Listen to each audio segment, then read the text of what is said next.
Good morning, everyone. We're so happy to have you here with us today. I am Dawn Lane, the Program Manager for the Massey Learning Institute, and on behalf of the MLI team and myself, we warmly welcome you to today's webinar.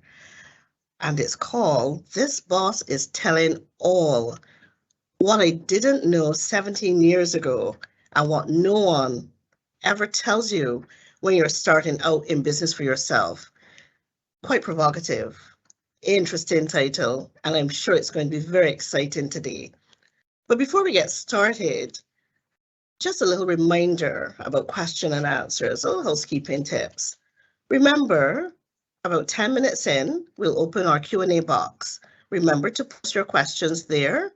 And if someone asks a question that you may like, please use the thumbs up icon to signal that you want to really have that question answered.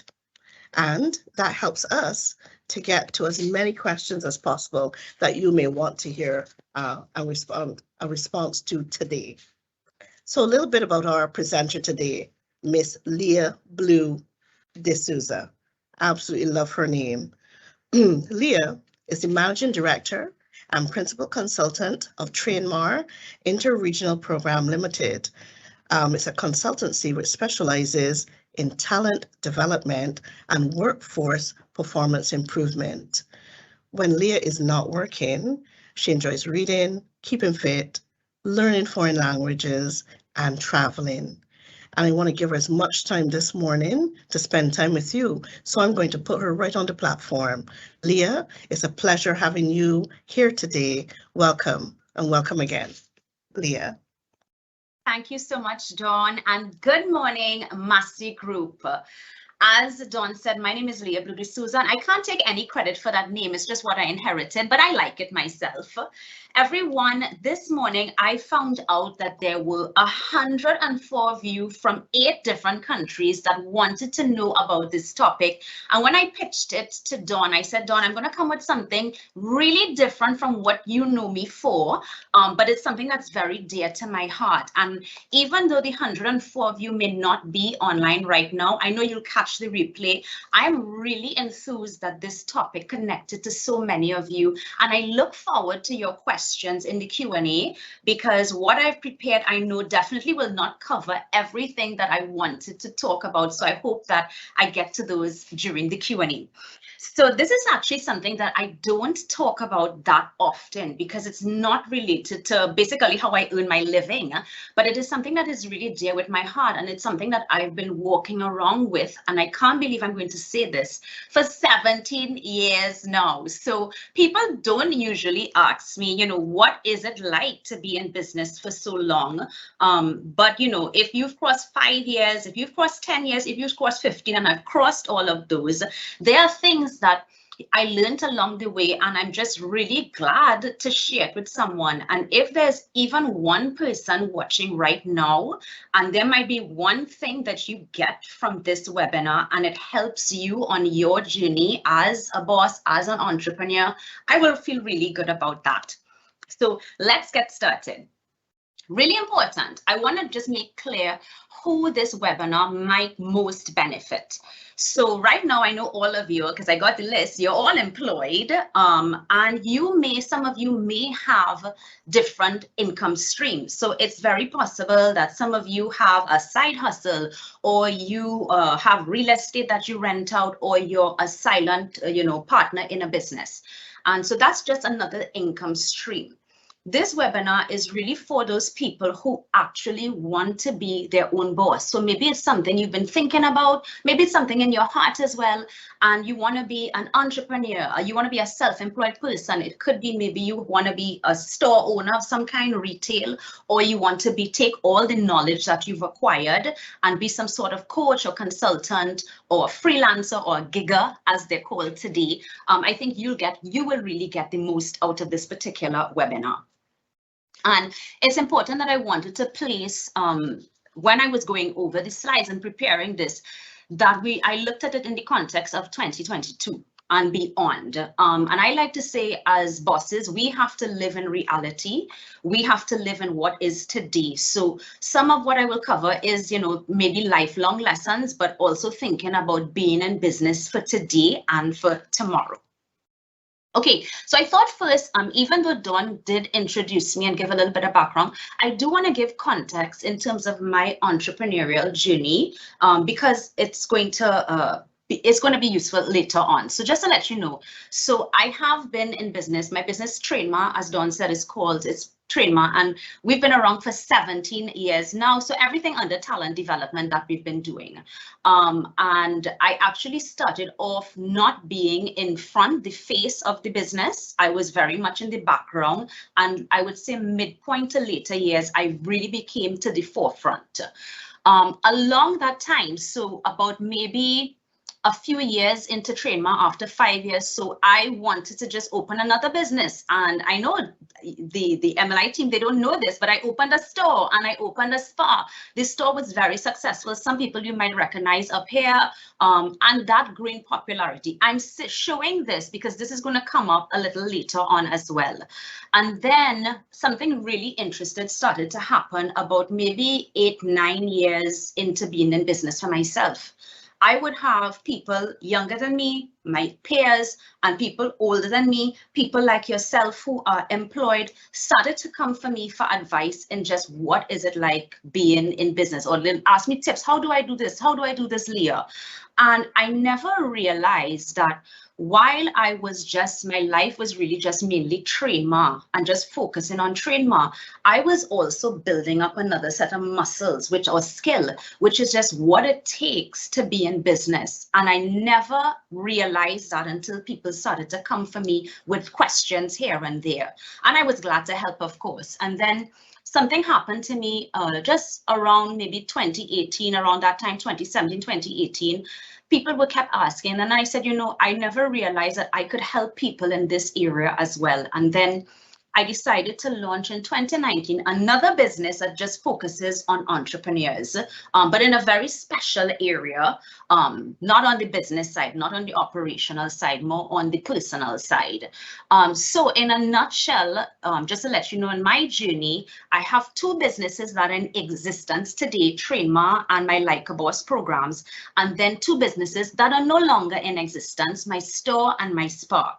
And I'm saying this and I'm open about it because I think that is one of the first lessons I want to share with you, that when you go on this journey, it's, you might start off with one, you might end up with another one, things might happen along the way. So that's just to let you know, it's not always what you may have thought of at the beginning.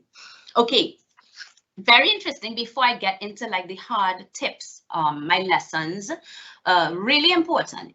Every day, MLI could do a webinar and ask another entrepreneur to come on here, and every single entrepreneur is going to give you different tips or different lessons learned.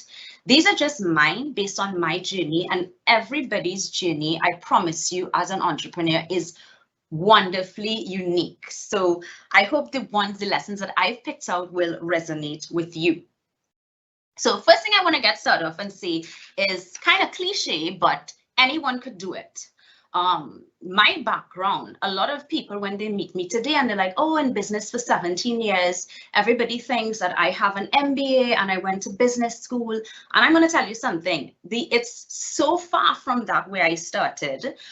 If you want to look at my degree, I did a degree in English literature and English studies in France. Completely different. So for anybody watching, and I was looking at some of the backgrounds that we have here, for anyone watching, it really does not matter your background. You can be in business if you really want to. You can open your own business. You can start your own business. I think what is important is whatever your background is knowing how to pull on the lessons learned to use in your actual business. And I'll give an example. So I always say, I actually think that my degree in English studies and actually majoring in literature is part of my secret sauce. I bring to my work a level of creativity and analytical skills at the same time versus just, only just business analytical skills. So I think it's really looking at what can I pull from my past and use it now in my business. So anyone could do it. Anyone can be successful as an entrepreneur. Don't think about where I'm from and it's not possible. That being said, and I'm going to dive into the hard stuff right away, as much as you want to succeed in business, and as much as I would like you to succeed as well, it is so important, if I had to say something off the bat, that you learn from now to embrace the fail. And yeah, it's like, oh my gosh, she's starting off kind of hard there. And this one is a hard one to accept. And here's why. So the thing is, when you start off, and I'm just right now thinking of, I had written down a quote by Michael Jordan where he says, he failed so many times, he lost so many shots, and he's failed over and over, and that's why he's able to be successful. And as a business person, especially somebody who's new, it's new to you. So no matter if you are coming from a position of a managing director, top of the pops in the hierarchy, or even if you are coming from a position where you are great at your role, you are in a new role now. It's a new game that you're in. So you have to almost accept that you are going to fail and be open to it, because that's where the real learning happens. An entrepreneur, very different, I think, almost from being employed, is that we learn in the failure. That is where we get better. So if you could even push yourself to start to think like, look out for the failure, even better. This is not a road of just everything going perfect, perfect, perfect. Absolutely not. It's the opposite. And the more you can embrace that fail, the better. I will tell you, so I did say, for example, I had a store and a spa. The store I closed for personal reasons. I was just doing something different in my life. But the spa, I'm going to be honest, I thought at the time, oh, I opened the store and it's successful. I have trained man successful. The spa automatically is going to be successful, right? Absolutely wrong. I made so many mistakes, and, when I realized that it was not working out, I had to really look in the mirror and be like, Leah, just because you're good at these things doesn't mean you were going to be good at this. I made a lot of errors in terms of hiring, operational management, resources, just general resources. And I had to just face the mirror on that. But it's only when I really embraced that failure, for example, just that one, there are many, when I embraced that failure, that I was able to now take that learning and make my next venture even better. So harsh reality there. Next thing I'd like to focus on is trainees. If you're watching, some people may know this one. You may know the lyrics of this particular song, which is, if I could hear you all repeat, it's Marshall Montano, of course, which is and having an epic team. This one is so important. If right now you think in your jobs right now, if you think your team is important, when you are self-employed, you are only as good as your team. And this is when you realize how true this is. And I'll tell you why. For one, a very simple reason. Simple reason is you cannot do it all. That's just being logical, right? You cannot physically do it all. You can't, let's just imagine you are making cakes. It will be very hard to just do everything. Buy the cakes, make the cakes, deliver the cakes, market the cakes. It will be almost impossible. You might have to do it a little bit at the start, but if you want growth, you can't do it all. So that's important. The second reason, and this is often the harder reason I see for a lot of new entrepreneurs to accept, is you are not good at it all. Like, you're not. So if I'm not going to call names, but if I look at the people right now on the call, so I'm seeing an electronic engineer, a brand coordinator, billing clerk, a trade officer, payroll associate.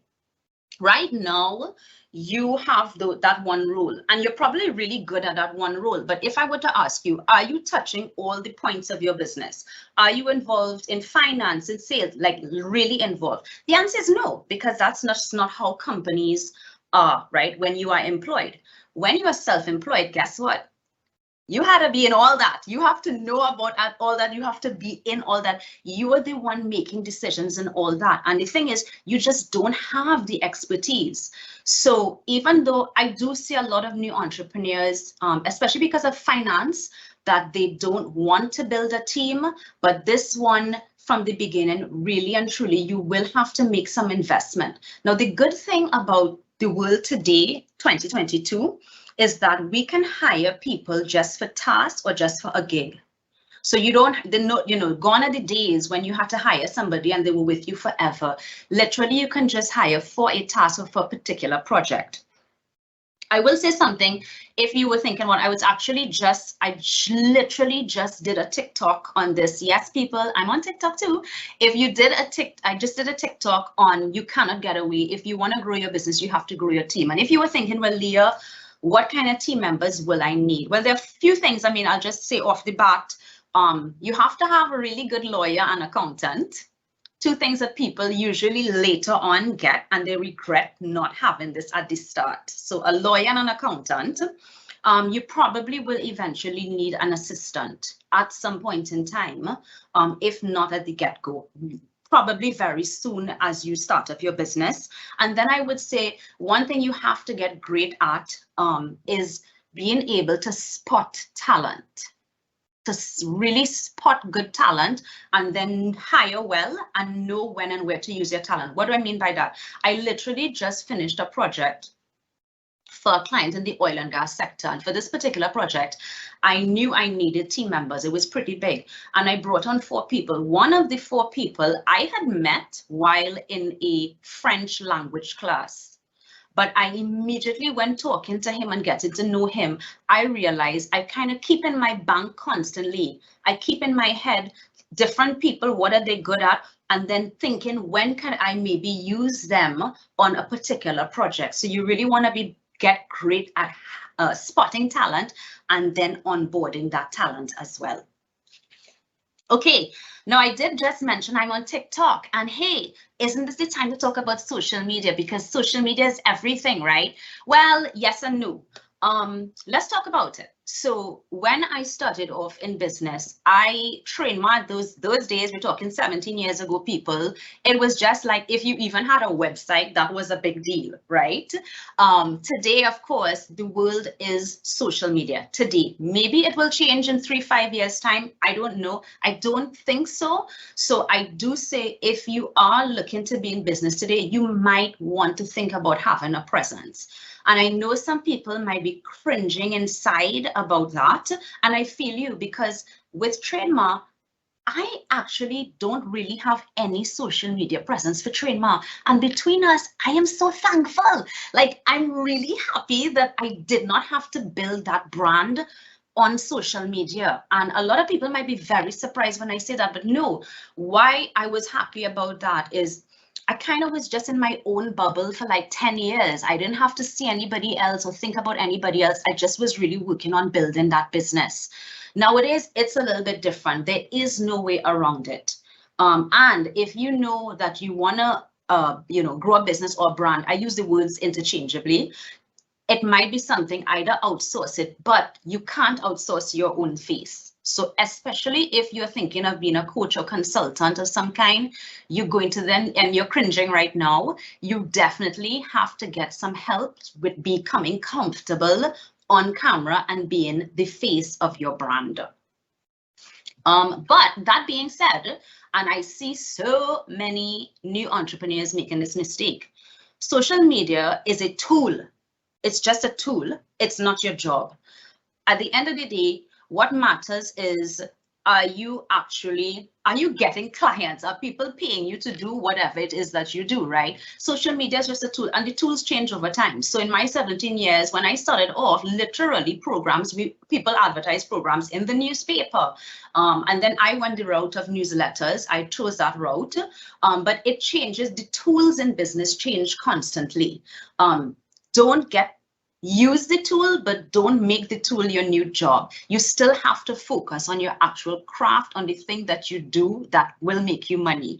And to do that, really important, you have to hone your craft. So whatever is your craft, whatever is the thing that you're going to be offering in exchange for money, work it. What do I mean? So even though, and this is a picture of me at a training and development conference in 2018, in 2017, so this is already when I'd been in business for 13 years, I decided to go after this certificate. I'm a certified professional in talent development. I am the first in Trinidad and Tobago and probably still the only one. I know there's one in Barbados, but a lot of people were like, Leah, why are you going after this particular designation? You know, everybody knows your name, etc., etc. No, I am constantly sharpening my axe. It's really important that no matter if you are coming out, even as a managing director, you want to be relevant. Relevant is the name of the game. You can't just go on your past, accomplishments or your title that you had before, or that your degree that is getting cobwebs on it. Continue to hone your axe. I am doing this all the time.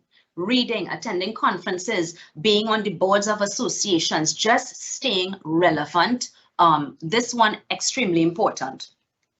And there are two particular skills besides just your actual craft, the thing that you do. There are two skills if I had to say right now, what are these two skills that you have to start working because you will be using them constantly? Communication. If you are just in your role right now and you're just accustomed communicating with the regular people, as a business owner, you are communicating with everyone, with customers, with employees, team members, giggers, vendors, the banks. You are in constant communication. So I like to say that you should start thinking of yourself as a student in the art of communication, and you're a lifelong student. You cannot know enough and you cannot expose yourself enough. Like, this is, I can't speak highly of this one. The next one I want to say is sales. And I brought up my store before because with Trainma, even though, yes, I am selling to clientele, the store really gave me an opportunity to get involved in retail sales and really convincing very demanding women to purchase certain things. And if you come from a sales background in your role, you're going to have a heads up. If you right now in your role, you are not exposed to actually having to sell something, I would tell you, any opportunity you can get to sell something, do it. This one, and a lot of the reasons why a lot of newbie entrepreneurs, especially those who are going to be kind of one-man show, they don't do that well, is they're not comfortable with the sales conversation. And at the end of the day, you are selling something. Okay, sorry, I'm just watching my time there, everyone. Okay, so I'm talking sales, and sales implies that your customers or your future customers have options, and that means then that there is competition. And one thing I want to tell people right now, there's some people that are like, oh, they don't believe in the word competition. Look, if you don't believe in the word competition, you obviously have not been in business. Competition real, it doesn't mean it's a bad thing, but I like to say it's there, just kind of get over it, right? If you are comfortable in what you are bringing to the table, if you're confident in what you're bringing to the table, there is no need to be upset that there's competition. There's no need to dog the competition. It's just, once again, a reality. And I said at the start, bosses exist in reality. So to be with Trainma, again, my first 10 years or so, I really was in a bubble, and I was just really so focused on what I was doing. I almost just never even looked up and noticed who else was doing it. I was just like in the grind, right? I will say, though, that for people who are starting off a business today, be very mindful of watching constantly what the competition is doing or what people similar to you are doing. And that's because of social media.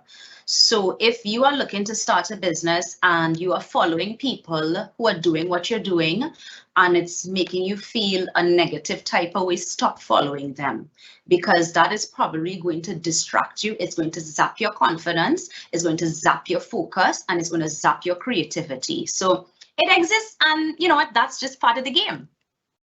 I also want to say one thing you can do as a person who's employed right now, if you are thinking to come out with a business soon, especially if you are sort of like coach, consultant, freelancer, if you're looking to be in that arena, get some wins under your belt. So it's very hard. Let's say if some of you wanted to be a consultant and you just launch your business and you have no wins to talk about, you have no testimonials, you can try to do some gigs now, okay, quietly. And I don't know if it's ethical or not, but okay, that's for you to figure out. Do some gigs now so you can have some wins under your belt so that when you do launch, you're actually launching with concrete testimonials as well. And a few more things I just wanted to share.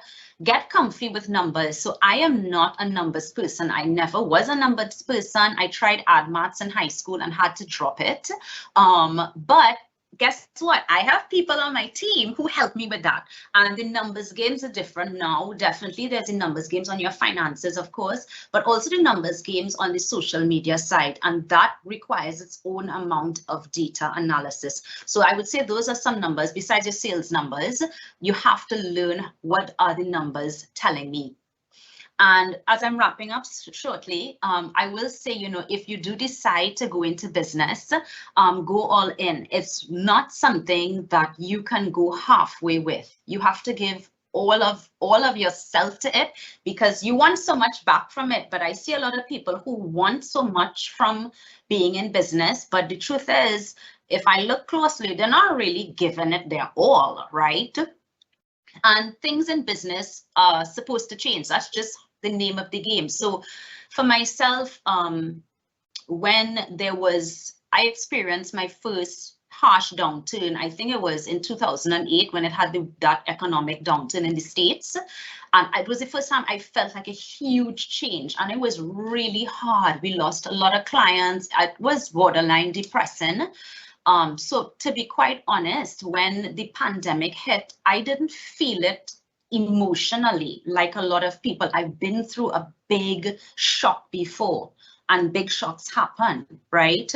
And then you realize this is also part of the game and it's about me as a person. How resilient are you to just deal with that and accept that it's not always going to be a bed of roses? You sort of have peaks and valleys, right?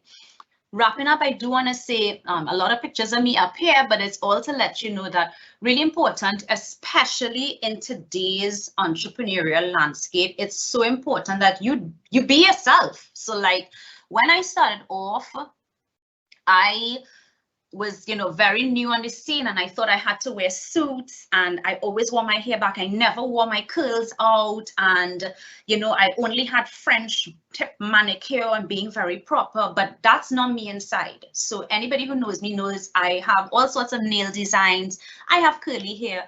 It's really finding that comfort level in yourself. And I think it's really important bringing yourself out, especially in today, especially if you're going to be the face of your brand and you're going to be on social media. You do have to have a certain comfort level with yourself. And the world today does not want cookie cutter. They don't want the same thing. They want to get to know who is the real person behind, because that's how you're going to connect to your real audience. And for those of you coming from corporate culture or being employed, something I see a lot, you have to accept that there is going to be a bit of a culture shift for you. And it's not a bad thing. So you have to think, if you have been employed for however long time, 10 years, 15 years, 20 years, whatever it is, you would have gained certain skills and you have certain behaviors that you have built to survive and thrive in that environment.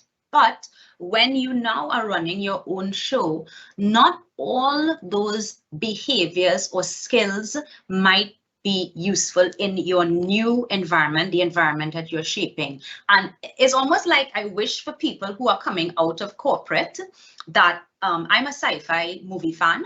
So if you ever watch movies with astronauts, when they come back into the rocket ship, they're going to like a little compression area and it decompresses and then they go on the ship. I kind of feel like people coming from corporate should have a decompress so that they can really find themselves and understand who they really are before they become the face of whatever their business is.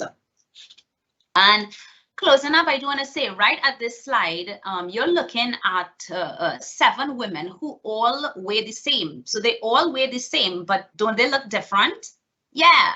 And just kind of want to share that entrepreneurship is, even though we use the word broadly and you say, oh, everybody's in business, it's so different for every person. And that's why, you know, for myself, it's so illogical to compare. It's just a journey. Everybody is on their own journey. Everybody has their own resources, experiences that they're bringing. And it will be a unique journey for each and every one of you who decides to go this route. And most of all, if it is something that is in your heart, if it is something that you want to do, just do it already. It's tough, it is challenging, but it is one of the most enriching and enlightening experiences you will ever have. And I will end by saying something. If you try it, so let's say you decide tomorrow, okay, I was inspired by Leah Blue D'Souza and I'm going to go out there and start my own business. If you go out there and you start your own business and it doesn't work out, guess what is the worst case scenario? The worst case scenario is you just go and get a job. So it's really not that bad. Like, people, it's really not that bad. If you have something in your heart, you have a kind of song in your heart and you want to get it out, go get it out. And if it works out, great, you know, and if it doesn't, you just go and you get a job and you win either way. Everyone, thank you so much. I hope I've enlightened some of you here, and I'm going to hand over back to Dawn for the Q&A. Leah, thank you, thank you, thank you. You know, the good thing about being in Massey, you might have heard of Nudge. Yes. And good. So it's encouraging to have a side hustle in Massey. So they already have the job, and of course, making sure they balance it correctly. You can go out there and try your hand and have your side hustle, and put your tips and tricks in that you mentioned today. So that's a good thing. They can start their hustle, but keep the job while trying to see if it is for them. So just want to put that plug in there for Nudge and having a side hustle, because, you know, in these times, things are different from way back. So we've taken a quantum leap since COVID. So we have to try new things. And I really want to thank you for that. And I'm going to hand you over to Renee Barnett, who will take you through the Q&A segment. Renee? Good morning, everybody. Thank you so much, Dawn, and thank you so much, Leah. Our first question this morning comes from Kerry. How much emphasis would you put on developing a business plan before starting a business? Thank you, Renee, and thank you, Kerry. I am laughing because truth is, I am transparent. I've never done one. Like, I've never done one. I know, bombshell, right? Business plan. Okay, so if we're going to be transparent, if you are going for a loan and the bank asks for one, then you got to do it. We all have to do what the banks want, right? When we want to get those loans. What I would say, I'm not sure that if doing an in-depth business plan gives you clarity for your next step, do it. If you're that type of person, how I am wired, I don't really need that level of detail to make me comfortable to do something. So I'm a bit more of a risk taker. I'm just wired that way. So I think first it's about your comfort level. Does that mean that I'm not doing an analysis of numbers and projections? No, I'm doing an analysis of some kind. But I think the level of detail that is based on the person. That being said, which is a line from Star Trek, if you're a sci-fi fan, that being said, don't let it hold you back. I see so many people. I literally talk to people every day who are in that analysis paralysis, they call it, but it's really, you know, perfection. They are waiting for something to be perfect to take the next step. And analysis paralysis or perfection is really just a mask. It's a mask of self-doubt and fear. That's all it is. So what I would tell you is this: if it makes you comfortable, do it. But I love deadlines. Put a deadline by which you have to get the business started. Okay, great. Thank you so much. Moving on to our next question. So if I am starting up, how can I afford a lawyer, an accountant, and probably a mini team, as I would have no funds? Yeah, and that's the thing. So this, I know it is a tough goal. So did I do everything on my own for a while? Yes, I did. Okay, that everybody goes through that. What I would say is shop around or have a candid conversation. If you do know someone who is a lawyer, maybe you actually at the beginning just have a friend who's a lawyer, and then start, you have to practice picking and choosing what you need people for. So I'll give an example. I didn't have a lawyer for every single bit. I did my own proposals to clients. I kind of just looked at best practices and copy and pasted, being transparent here. But when it came to my trademark, I made sure that that is something I'm going to put out money for, and I'm going to make sure that my logo, my trademark logo, is trademarked within the region. So you do have to pick and choose what are the critical things at the beginning where I will need these people. You definitely will need some form of accountant, especially if you are going for a loan. You may not need an accountant for your day-to-day how sales are going kind of thing, but you're going to need it and need an accountant if you're going for a loan. So I would say really focus on those critical tasks that you will need the person for. And once again, remember that think far and wide. Nowadays, the beautiful thing is you can go online and find a lot of people who will just do specific tasks. Excellent tip. Thank you so much. We have a follow-on here from Kerry. Are connections more in entrepreneurship? Oh, I wish I could have asked this. Connections as in people you know? I'm gonna have to. Thinking that's what she means. Okay. So yeah. You know, that's so interesting. And, you know, Carrie, a lot of people will say yes to that, but that just hasn't been my experience. So I didn't really have connections to say know people to get a foot in the door. My experience was just do a project, have people talk well about it, and people just start to spread the word. Do connections help? I'm sure they do. Like, yeah, I'm sure they would help, but I really don't think so. I think if you can build up a reputation for being best in class at what you do, and that's why when I talk about honing your craft, it's not to toot my horn. It's just like literally any company I go to, everybody knows, the HR people know, the training people know, and hopefully the bosses know, like Leah has the best in class of designation certifications in her field, right? So I think if you build up a reputation around being best in class at what you do, that word will eventually spread. Will it take longer? Probably. It's probably going to take a little longer, but that is a reputation. Once you have it, it is golden. Okay, great. She did clarify. She was asking if it's more important in entrepreneurship. Okay, great. All right, moving on to our next person. This is an anonymous question. What has been your greatest fear of developing your own business? That's a good question. Anonymous person. I can't even call your name. My greatest fear, you know what it really? My greatest fear, and this one I feel emotional about it, is if I'm not able to pay my assistant. So, you know, let's be real. When you're self-employed, it's not like being employed. You don't have the guarantee every month of X dollars. That's something at my stage now, I'm just accustomed to that. So I don't feel the fear around that, as I know a lot of people new in the game will, and I totally get it. But the only thing that has scared me was times when, you know, there was not that income flow. And I thought, how will I pay my assistant? Because for me, because she's been with me for 17 years, by the way, because she's so important to me doing what I do. I need her to do what I do, right? That has been perhaps my biggest fear. Yeah, not being able to pay her at times. Okay, thanks so much for sharing that with us. All right, so we're moving along nicely. How do I balance full-time work and a side hustle?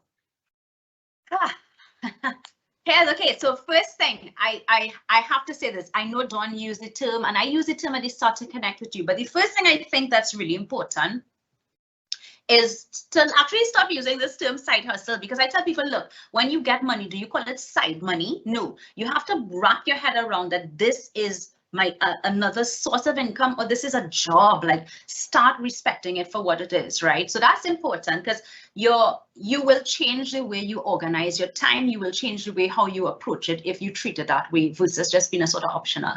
In terms of balance, balance is a really personal, that's a personal thing to define. That is a personal thing, because I am not going to deny the early stages of a business. Will you have less work-life balance? Yes. And, this is just, it's part of it. There's a lot on social media right now that are almost feeding to people that you can start a business and still have the exact quality of life or do the exact things as you're doing now in your personal space. And that, I really don't think that's true. I'm not saying you won't have balance, but I think you are going to have to adjust what balance means for you in that phase. So right now, let's imagine that every night you watch something on Netflix for an hour. So every night that's you. Yeah, I'm Netflixing every night. I get to watch my favorite shows, right?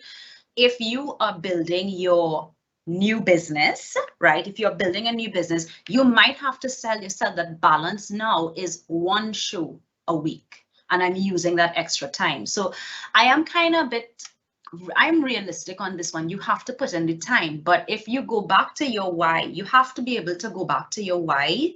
Why are you doing this? Do you really want to do this? Or is it kind of just for the money? Just for the money is not, unless you really love money, then that will motivate you. But if it's not just for that, you have to have a bigger why.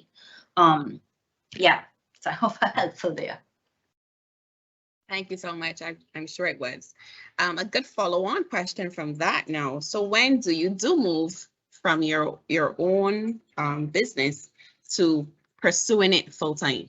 Yeah, that is an excellent question. And that's a tough one. So some people will say save up money. I don't think that's a bad idea. Hey, saving money is never a bad idea. Having some money, and again, that's a personal. It is 3 months, 6 months. I don't know what, the amount you should have, but the amount that makes you comfortable. If you start to feel that the demand is really coming in, and you realize that this is turning into something viable, like I have serious demand, it's reaching that stage. And I'm not just talking about the operational side is getting busy. No. I'm talking about the actual client side is getting busy. The operational side is just the work you have to put in the beginning. You can't get away from that, right? I just said that. So, but now if you find on the customer side, it is reaching that stage, that may be a really good indicator. Making the jump, is it scary? Yes, it will be scary. It will be scary. But again, you kind of, everything I covered before, you have to digest that you are jumping into something where there is a level of unpredictability and sort of being comfortable with that as well. Alrighty, excellent. Moving along nicely. So we have a question here from Andrea.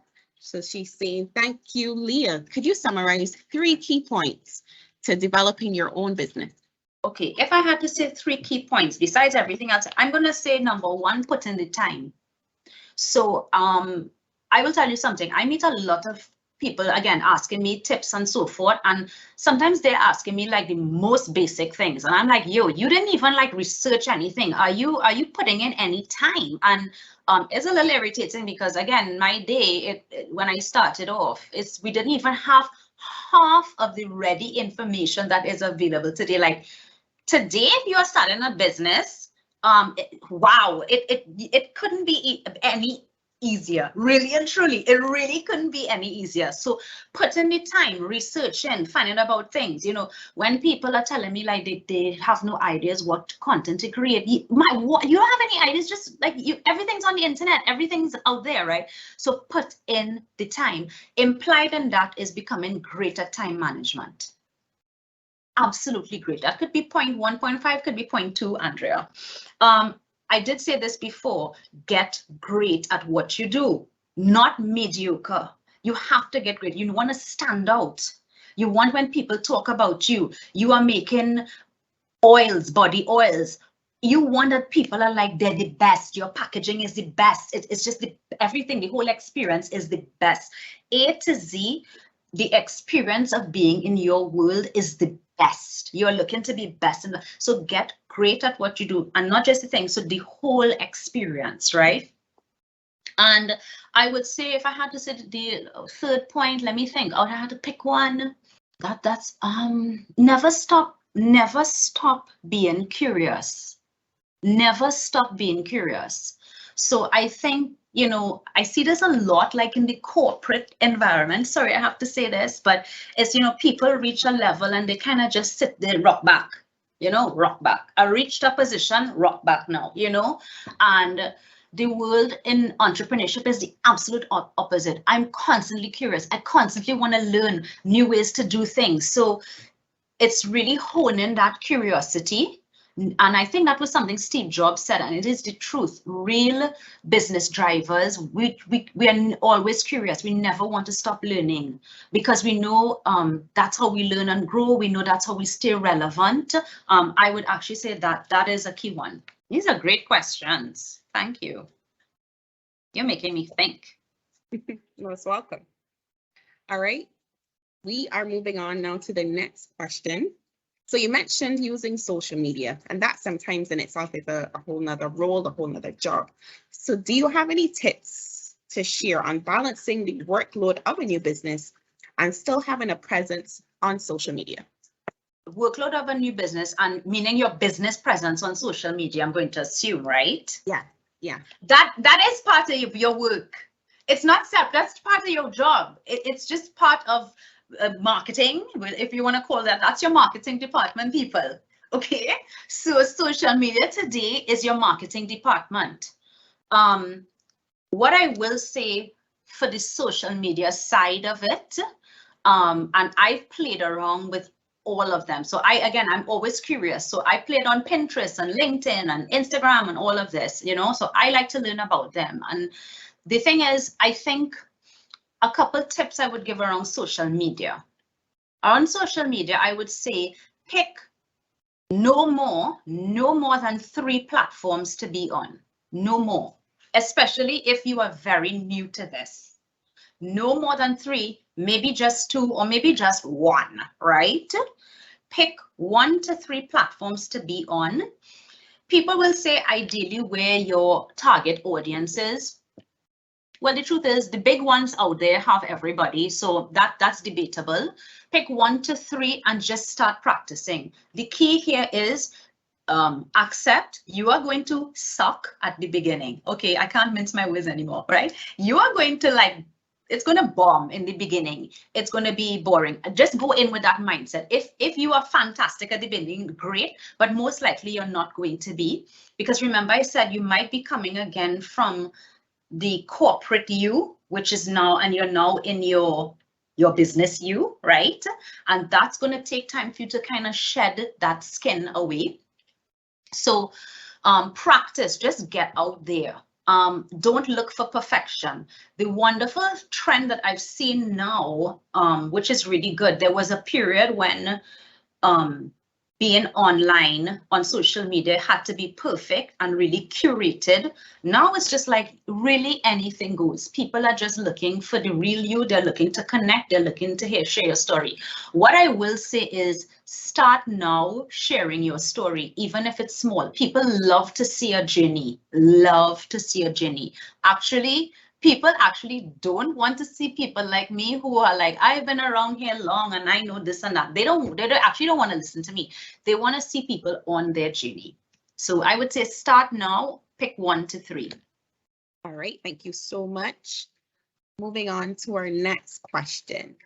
If I realize that my business has hit a plateau, what would you recommend? It's kind of a 2-part question as well. You mentioned that you were in a depression. So what tips then would you share to rebound from that? Right, thank you. Okay, so plateau. This is an excellent question because I recently, I had done some coaching with a lady, and she was going through an unstable time during the pandemic, and she hit a plateau and then had to make that decision. Does she close down her business or continue and try? Again, I'm going to say here there are two factors. One factor I would say is give yourself a deadline. I love my deadlines, right? So give yourself a deadline for this, the day I have to make a decision. The second factor there, and I mentioned this again, is reality. I don't know your personal circumstances. Do you have a family? What are your expenses? What are your savings now, etc. So it's really looking at that and then picking a deadline based on your personal reality and sticking with that deadline. And it's so important. I didn't get the name of the person, but it's also important that I shared with you that I had a business that bombed. If you look up any successful, you know, the biggies out there, the Bransons and the Amazons, and if you look at them, they all had epic failures, and that's part of the journey. We have to get out of this mindset, especially I think in our region. We have to get out of the mindset that if something plateaus and you close it down, that's a bad thing. The most important thing is that if that happens, so you looked at your resources and you made a deadline and you've chosen to close it down, that you do a deep dive review after, and you be very honest with yourself why that plateau happened. I'll say that's key. The depression, okay, so I'm going to give my instinctive answer. How do you come out? When I say depression, I cannot exaggerate it there, but you know, being down in the dumps about it. How do you come out of depression? You look at your bills. I'm going to imagine everybody's laughing right now. So, well, it's reality. So, you know, I'll tell you something. When you just, it's like you have to keep going. So this is the reality of being in business for yourself. It's like you lose these big contracts or stuff is not happening. And yeah, you could be down in the dumps. But if there is no other choice and you really, that's your life, like there is no other choice. You get up and you're like, okay, I cried for a week, or I was down in the dumps for a week. Okay, what next? I have to do something. And it's, of course, we don't ever feel that. You really don't feel that when you're employed. It's just not something you have exposure to as yet. But when you are self-employed, you just have no other option but to get up and go. Because if not, the business cannot continue and you're not going to get an income as well. All right, I was laughing. Just wanted to let you know I was laughing at your at your tip. It's a very, very important tip. All right, I think we have time for just one more before we hand back to Dawn. How do you go about pricing your products? Is there a magic calculation? Is it a science? Do I just come in lower than my competitors? That's so interesting, and I get the pricing question a lot. You know, that's it. That has my tactic there, or how I have priced, has changed over the years. So if I think about on the service side, if pricing, people might compare and then price either below and above, that's an option. Over time, as you build your reputation, of course, you will match that to what you think you should be earning, or you will speak to people in the field or get to know in the field, what are people at my level? What are they earning? What are they asking for? Yes, the information can be hard to get by, but I think what is also important is, number one, what do you think it's worth? Like, yeah, what do you think it's worth in terms of what you are putting into it? And I think also, what is a number that you would feel so comfortable with that if you got this project, if you got that sale, you are just going and smiling, you are happy, you're totally comfortable with that number. And that's why, you know, sometimes for the same job, somebody may ask for $500 and they're happy, like that's bringing them joy. Cool. And you might find out, but wait, John asked for 1,500. Well, that's John's number. That's what makes John happy and good for him, right? So that, I think, has a lot to do. Yeah, do some research, get to know people in the industry, you know, network and that way and find out. But I think also it comes down to what is the number that you believe it's worth, and that you would be so happy once you get that number, you enjoy. And I know a lot of people would be quick to say, well, of course, that number is going to be millions or whatever. No, no, no. There is a number, I promise you, that you would be like, no, I would be really happy. I would be happy to go in and do that job. And I would actually give extra if I got that amount. All right, excellent. So thank you so much, Leah. Thank you. We hand back over now to Dawn. Renee, thank you so much for moderating. And as you said, laughing there at Leah's antics and her responses to the questions. Very enlightening, Leah. Thank you so much for being here again. I really, really enjoyed the session and the tips that you gave for anyone who's stepping out and starting a business. Thank you so, so much. And for everyone who has been here today, I want to thank you for joining us. I want you to look out for the MLI September programs, which are coming soon. As we close the financial year, there is, of course, the Performance Management Workshop to assist with those year-end reviews, so you can brush up on your techniques and your skills. And also, to help you with your year-end presentations, we have a new program, Introduction to PowerPoint, so that we can see those presentations that are popping and are really catching the eyes of those they need to capture. And of course, lots more. Our signature programs, EML and critical thinking, just to name a few. We're here for you. And until next time, I'm asking you to continue to level up. So bye for now.